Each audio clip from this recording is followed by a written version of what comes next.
অপপ্রতিনিধি তুষার রয়েছেন আমাদের সঙ্গে। তুষার, তুমি বেশ কয়েকজন মানুষের সঙ্গে কথা বলছিলে, আরো কি সংখ্যায় বাড়লো সেই বিজেপি কর্মী সমর্থক, তাদের সংখ্যাটা কি আরো বাড়লো?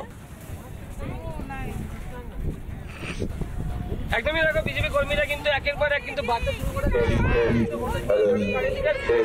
ছবিটা দেখাবো যে মঞ্চ কিন্তু এখনই কিন্তু ভরতে শুরু করেছে, কারণ যে নরেন্দ্র মোদীজির যে বক্তব্য শোনার অপেক্ষায় কিন্তু সকাল থেকে কিন্তু সাধারণ যে বিজেপি কর্মী সমর্থকরা কিন্তু আসতে শুরু করেছে। যে মূল মঞ্চ, সেই মঞ্চের সামনের দিকটায় কিন্তু এক প্রকার কিন্তু মানুষ কিন্তু ঢুকতে শুরু করেছে এবং তাদের সাথে আমরা আরও একবার কথা বলবো এবং গোটা এলাকার ছবিটা কিন্তু দেখাবো তোমাকে। তুমি দেখতেই পাচ্ছ যে মূল মঞ্চ রয়েছে, একটু কথা বলবো আপনার সঙ্গে। রওনা দেবেন এবং অবশ্যই আমরা চেষ্টা করব তার সঙ্গে একটু কথা বলতে বলতে যাওয়ার, যদি সম্ভব হয় অবশ্যই আমরা কথা বলতে বলতে যাব। এবং অবশ্যই বিজেপি রাজ্য সভাপতি সুকান্ত মজুমদার তিনি আমাদের সঙ্গে কিন্তু থাকছেন এবং অবশ্যই আমরা কথা বলবো।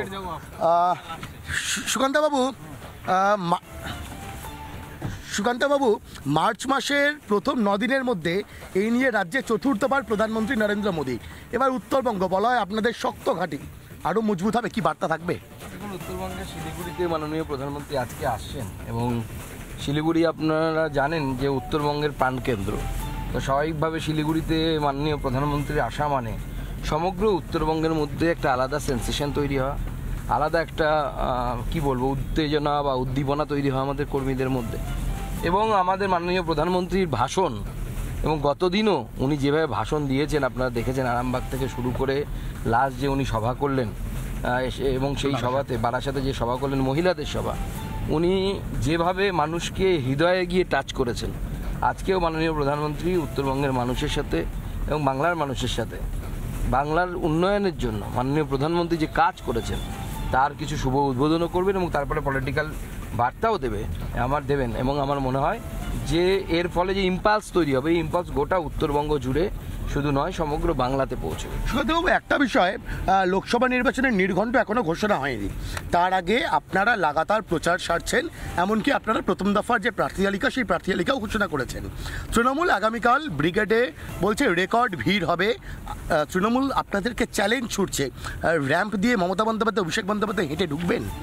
দেখুন, এগুলো সবই আর কি মোদিজিকে নকল করা, যেহেতু মোদিজি সরকারি প্রোগ্রামে মানুষের কাছে গিয়ে হাত মিলিয়েছেন, মানুষের সাথে দেখা করেছেন, মানুষ মোদি মোদি করে চিৎকার করেছে, জয় শ্রীরাম বলে চিৎকার করেছে, এটা তৃণমূল কংগ্রেসের হৃদিকম্প ধরেছে, তাদের মন কাঁপছে, বুক দুরদুর করছে এবং মানুষ যখন টেনশনে পড়ে তখন এরকম অনেক কিছু করে। একটা জিনিস শোনা যাচ্ছে নাকি নাকি তৃণমূলের অনেক নেতা মন্ত্রী বিধায়করা আপনাদের সঙ্গে যোগাযোগ করছেন লোকসভা ভোটের আগে? না, সে তো যোগাযোগ অনেকেই করছে, কিন্তু আমরা খুব একটা গুরুত্ব দিচ্ছি না, কারণ আমরা আগেই বলেছি আপনাদের সংগঠনের উপর আস্থা রাখছেন। একদম আমাদের সংগঠনের উপর আস্থা রাখছি এবং আমরা আগে বলেছি পচা আলু আমরা নেব না, আমরা একদম স্বচ্ছ ভাবমূর্তির যারা তাদেরকেই নেব, অন্য কাউকে নেব না।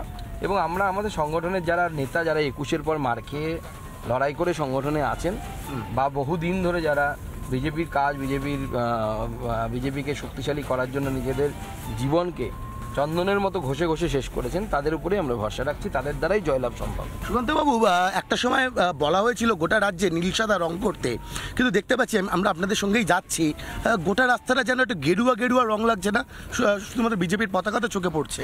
দেখুন, উত্তরবঙ্গের মানুষের মনে শুধু নয় এবং তার সাথে আশেপাশেও দেখবেন গেরুয়া এবং পতাকা দিয়ে গেরুয়া আমরা আমাদের কর্মীরা আমাদের মুড়ে দিয়েছে, কারণ মাননীয় প্রধানমন্ত্রী আসছেন। এবং আমি বলছি যে আগামী কয়েক মাসের মধ্যেই তো লোকসভা নির্বাচনের ফলাফল বেরিয়ে যাবে, অপেক্ষা করুন, গোটা বাংলাকে গেরুয়া দেখতে পাবেন। বলছি, রিপাবলিকের সামিটে হিমন্ত বিশ্ব শর্মা বলছিলেন যে কংগ্রেস খুব বেশি হলে তো 30 থেকে 35 বা 40টা সিট পেতে পারে। আপনার কি মনে হচ্ছে এই রাজ্যে লোকসভা নির্বাচনের পর তৃণমূলের ঝুলিতে কটা সিট থাকবে? তৃণমূলের ঝুলিতে কটা সিট থাকবে এটা তৃণমূলও কনফিডেন্সের সাথে বলতে পারছে, তবে আমরা বলছি মাননীয় স্বরাষ্ট্রমন্ত্রী যে টার্গেট দিয়ে গেছে আমরা তার কাছাকাছি পৌঁছে যাবো। কাছাকাছি পৌঁছবেন? একদম পৌঁছে যাবে ধরাখালি। কিন্তু মানে ওই এক্স ফ্যাক্টরটা কি হতে চলেছে উত্তরবঙ্গ? এবং এই মুহূর্তে দেখতে পাচ্ছি কাওয়াখালীর যে সভামঞ্চের মাঠটা, এবং সুকান্তবাবু আপনিও দেখতে পাচ্ছেন এখন থেকে তো প্রচুর মানুষ ভিড় জমাচ্ছেন, আমরা লাগাতার সকাল থেকে ছবিগুলো দেখাচ্ছি। মানে এই এত আবেগ, এত উৎসাহের এক্স ফ্যাক্টরটা কি? দেখুন, এই এক্স ফ্যাক্টর হচ্ছে মোদি ফ্যাক্টর। এই মোদির নামেই ভোট হবে। নরেন্দ্র মোদি দেশের সর্বকালের সর্বশ্রেষ্ঠ প্রধানমন্ত্রী রেকর্ড করে ফেলেছেন, এবং এখন মাননীয় প্রধানমন্ত্রী এমন জায়গায় যাচ্ছেন। আমি তো বেশ কয়েকটি সভাতে তার পাশে ছিলাম। মানুষের কাছে প্রধানমন্ত্রী পৌঁছনো শুধুমাত্র, তাতে যে মানুষের মনে উদ্দীপনা, মানুষের মনে যে আগ্রহ, এবং মানুষ যেভাবে ওনার কাছে আসার জন্য যেভাবে মানে কি বলবো, মানে পারলে ঝাঁপ দিয়ে দেয় এরকম একটা অবস্থা, উন্মাদনা যাকে বলে আর কি বাংলায়, এটা শুধুমাত্র মোদির দ্বারাই সম্ভব, আর কারো দ্বারা সম্ভব। শোনা যাচ্ছে অভিজিৎ গাঙ্গুলিও নাকি কিছুক্ষণের মধ্যে শিলিগুড়ি অর্থাৎ বাগডোগরা বিমানবন্দরে নামবেন। হ্যাঁ, উনিও আসবেন। ওনাকেও আমন্ত্রণ জানানো হয়েছে এই সভাতে থাকার জন্য।